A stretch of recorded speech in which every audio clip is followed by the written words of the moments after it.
Hi, I'm Debbie, and welcome to Divine Destiny with Debbie. Today we're reading for April 11th, 12th, 13th, and 14th, Monday through Thursday.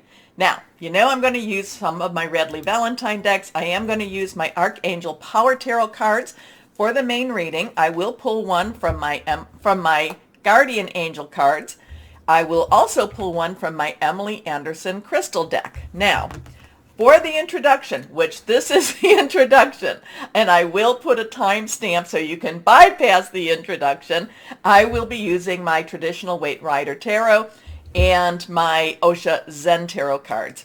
Now, I have prayed, meditated, and infused all the decks with Reiki energy, but remember, this is a general reading. It may or may not resonate. Take what you like, leave the rest. I am an intuitive channeler. I open myself to higher power, and my job is to just deliver what comes through. Try not to understand it too much.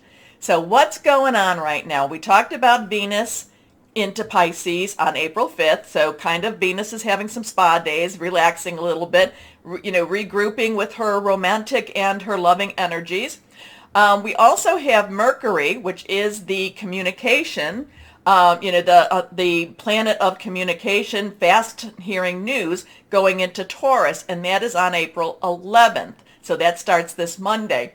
And, this is where Taurus is is earth energy. And Taurus really gets down to business, really gets down to the facts. Taurus has had enough wishy-washy stuff, and has wanted actually Aries to be a little bit more pushy. So Taurus is kind of like, fine, I'm taking the bull by the horns, and we're going to be hearing some stuff that's going to be very interesting. Now, it will be in Taurus until the end of April when it goes to Gemini, and we will see what happens then. Now, April 12th, so that would be Tuesday. I'm in America, in the United States, Tuesday, and that's at 10:42 a.m. Eastern Standard Time.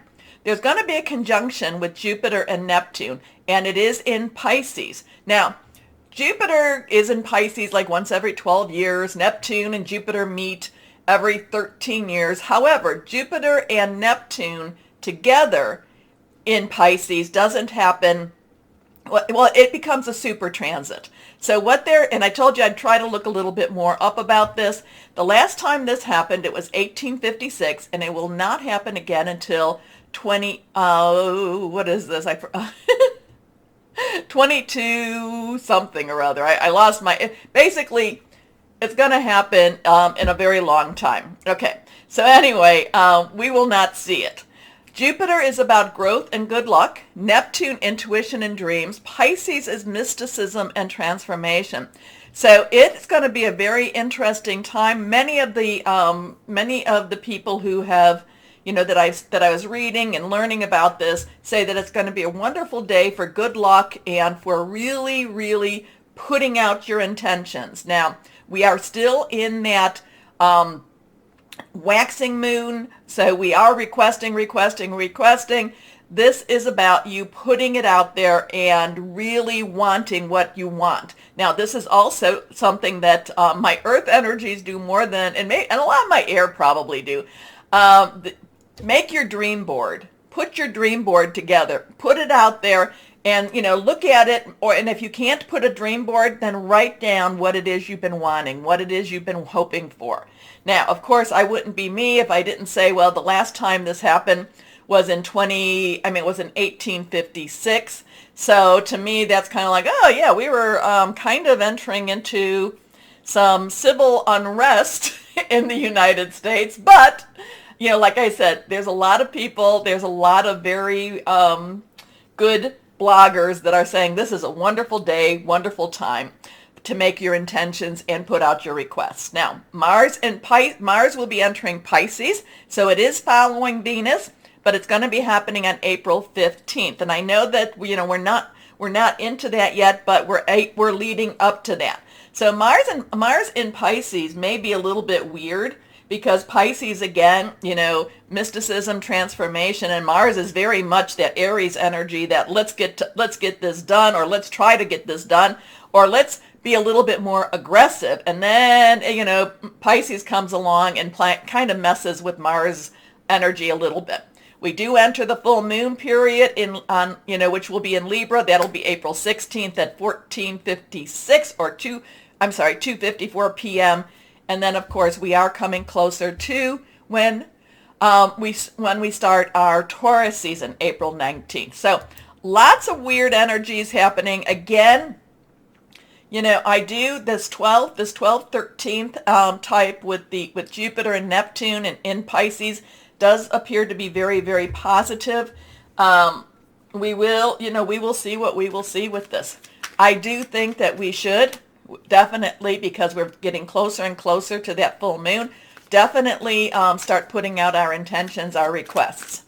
Remember, the full moon is about release, relinquish, and request. So now, okay, here we go. We have a couple of cards that flopped out, and interesting with this. Let me shuffle and pull the third card. Now, this could be, because this was on top of this, so I think we're going to put this like this. And here we go here.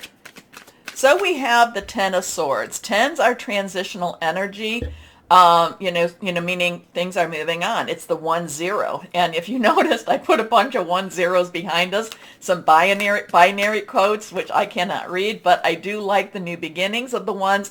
I do like the source energy of the zeros.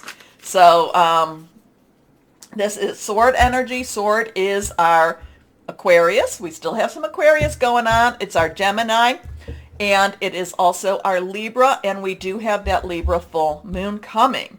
So now the Ten of Swords kind of has a dual meaning to it. Let's see if I don't want to break my little thing here because it's broken and it's being held by super glue right now. So anyway, the Ten of Swords has a lot of endings to it. Like a period is done. Something is over. Now, the other thing about the Ten of Swords that I'm just it's like, who is this that has all these swords stuck in their back? Who is this? I don't feel that this is us. I don't feel that this is, the audience, the people that follow, the people that watch. But I would like to say, let's watch to see who that might be. If it is, if it's a who, or if it's bigger than a who. Anyway, but this has endings to it. Again, thought processes, hearing news, making plans, just kind of generally intellectual energies, kind of learning new things or letting go of old things, mind games, mind thoughts. But again, this is the Ten of Swords. And, and like I said, I'm getting the, something about the way that person's hand is too. It's kind of like it's behind him, but there's some fingers. So I don't know if there's still life in that person or not. But basically, the Ten of Swords is, basically goes, you're done. You are so done. Now we come to the Empress, and she is reversed. Reversed energy to me, reverse cards has really strong energy. This is a 3. 3 has really a lot of power to it. You say something 3 times, you do something 3 times, you have 2 other people joining you, the power of 3. It's also creativity, which you can see she's very creative. It's also celebration. So the Empress to me is the divine feminine energy that, that is universal for us all. There is, she is always pregnant. She is always waiting. She is always, she is always preparing. She is always, the fertility has taken already. So we have this Empress energy that's very kind, very loving. Mercury doesn't go retrograde, I think, until in May. So we're not necessarily dealing with the whole lot of karma. But to me, the Empress does deal with karma, does deal with setting things right. There is a lot of caring energy here for her also. We have water flowing. We do have the heart. We do have the feminine energy. So part of this is also to, and I, you know that I say we all have the feminine and the masculine, but part of this is to embrace that feminine side of us, that side that does have creativity, does have that fertility to grow. So here we have something ending, here we have something growing. But again, divine feminine, watching over us. Here we go. Last card, Ace of Wands. Now, we come back to that ace number again. We come back to that one number. One, new beginnings. Wands is our fire energy. We are in Aries right now. It is Leo, Sagittarius. It is passionate, burning, very, very determined. So whatever's ending, whatever's growing, it really motivates us. It really wants us to follow our passions. We feel very passionate about this. We want to go after this. This is an opportunity that we really do not want to ignore. And this is, remember, this is for the general universe or the general world. We don't want to ignore, but it's very passionate. And it's very, to me, this is a divine energy. You see the hand coming from the nowhere, and it's kind of like follow your passions. Here's a new passion. Here's a new opportunity. Now, the two signs we did not talk about is our water sign, which is our cup sign, and that is our Cancer, Pisces, Scorpio. Remember, we have Pisces, things going on in Pisces right now. It's very fluid, very emotional. It's very spiritual energy, too. The other is our earth energy, and I talked about we're going to be going into Taurus in another week or so, right? Another week. And that is that's our earth energy, Taurus, Virgo, Capricorn, our money, our job, our career, okay? Or possibly even our home. So now I won't have to talk about those. Remember any of the numbers, look those up. So we have a 1031, 1301. And again, that source, there is no way to resurrect that, okay? And again, too, we are entering into, or we are in the Easter season, so I don't know, does that have anything to do with anything? Who's to say? Here we go. Let's go on and see what we have. Osha Zen Tarot, what words of advice for the world, for the universe, for us? Here we go. Friendliness. I like that. Friendliness. Friendliness. That's very kind. That's very gentle. That's very, just love each other. Two has, choices, decisions, also coming together, community. And this is the advice, friendliness. So, I'm always intrigued when the world is the way it is, and we get some lovely cards like this, the Empress and the Ace of the Ace of Wands at least. This one, it does mean to me, it is moving on. It's like no more time to move on. So, I like it. Okay, so my wonderful people out there, please take a moment to share the videos. We need to share the video. To share, click on the bell for notifications because you help keep my channel growing and you help me keep me on air. Okay, so I will be starting. Is there anything else I want to tell you? I don't think so, except why don't we start the videos, your videos now. Bye-bye. And hello to my Sagittarius as well. I just feel wild all over the place energy around you. Just, I have been loving your energy. You know that. It just feels, I do think you need to step it back a little bit, though. You might be a little bit too much for the people around you. But you know what? You be you. You be you, right? Here we go. Let's see what we have here for my Sagittariuses. 1, 2, 3. Middle one is reversed. Strong stuff there. Let's see. And again, the 12th, put it out there. Put out your wishes, your hopes, your dreams.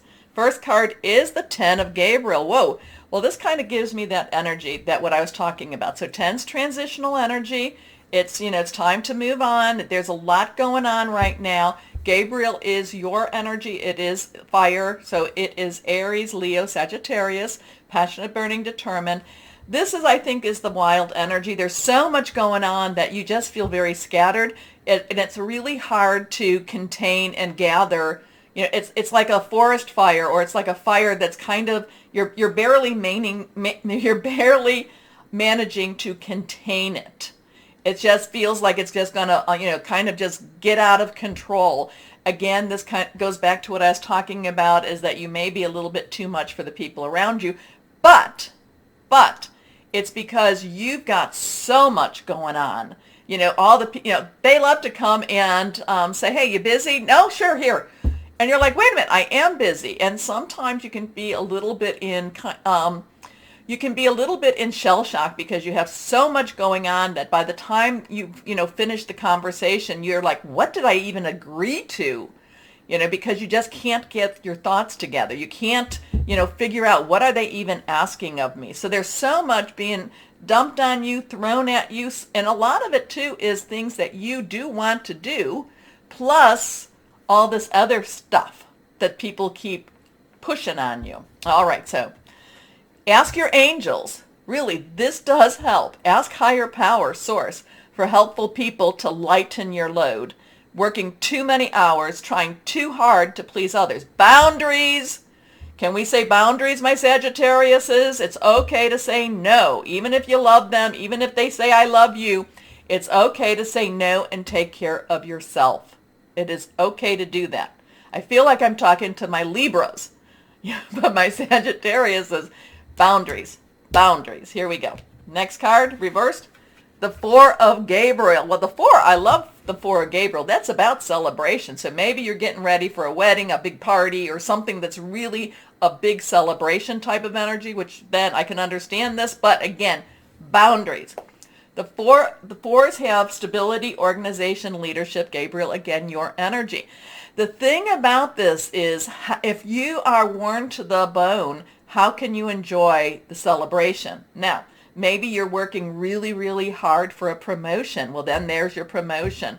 Maybe you're working hard to plan that party. Well, there's your party. The only thing that I'm going to say is don't wear yourself out that you can't enjoy what you've achieved. Okay? Okay. So this is that week. This is that type of week. So the week does have this wonderful surprise celebration energy, but don't be too worn out that you can't enjoy it. Time for a celebration. Abundant rewards for hard work. Release yourself from burdensome situations. Boy, both of those are releasing yourself. Here we go. The Four of Raphael. So we have that four energy. Raphael is our water energy. It is our Cancer, Pisces, Scorpio, fluid, emotional, very spiritual energy.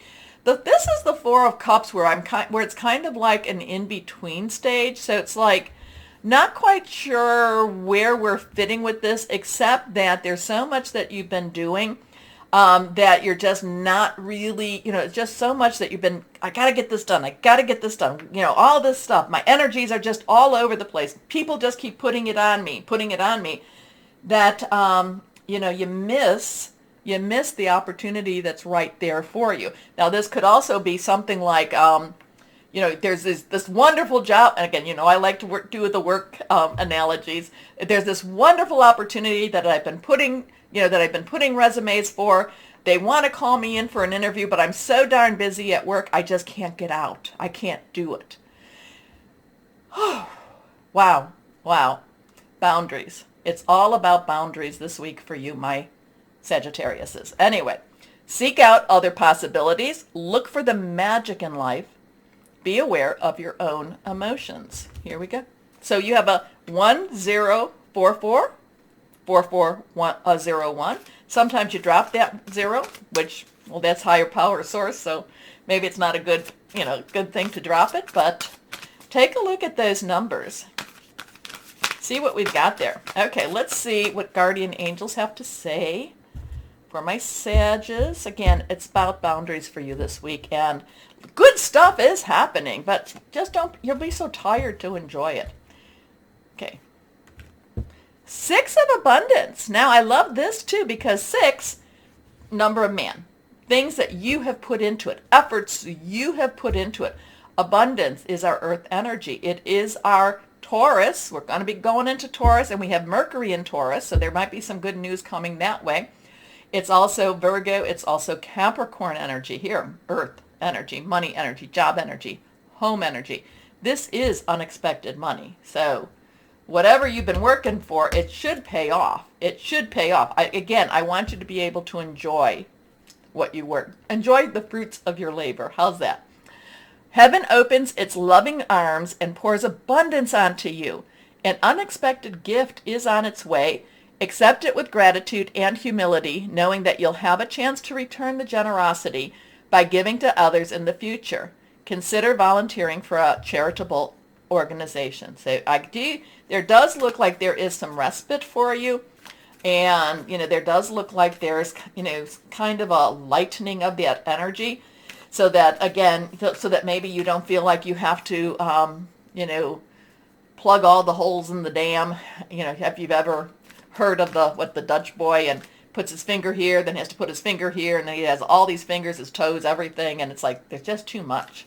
It's just too much. But there looks like there's respite. It looks like there is that, whatever it is that you've been working for pays off, maybe. But the Six of Abundance, the Six of Earth, is also money coming from an unexpected source. So I like that too. Here we go. What crystal or energy for my Sagittarius would be helpful? Aquamarine. That doesn't pop up too often. Water healing, compassion. Well, this is true. Speaking your truth, compromise. I'm not always a big fan of compromise. Usually compromise, well, at least with the people I've had to deal with, usually compromise means, okay, fine, you're right, we'll do it your way. So, anyway, my Sagittariuses, take a moment to please like, share, subscribe, click on the bell for notifications. As always, though, my Sagittarius, know that you are truly loved, stay shining, and be blessed. Bye-bye.